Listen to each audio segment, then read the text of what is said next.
Now the driver dashboard, and this is where I wanted to show you. You gotta build it, but check this out. This is the transport dashboard, and you get some driver information, the current assignment. It's a pickup. It gives you the schedule.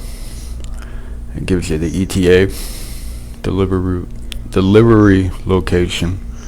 You start your trip, you pause, report an issue. Now, I still have to finish building these, but any expenses that are associated with the trip, at the end of the trip, the driver is required to submit a report, and we can do a vehicle check. I don't really know if this is necessary.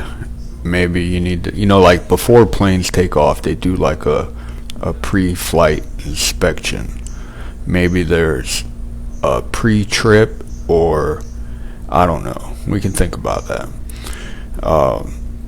You get your vehicle information. This is the vehicle that's making the transport. It tells you when the next service is, if you have more than one vehicle, or if this is the only vehicle you have. And then you get the recent transport history, all the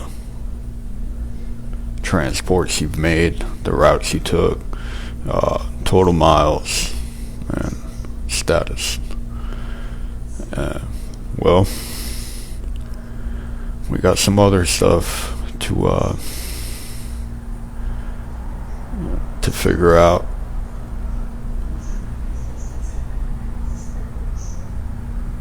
But we're getting there. And then you can log out. All right, cool. Alrighty, bro.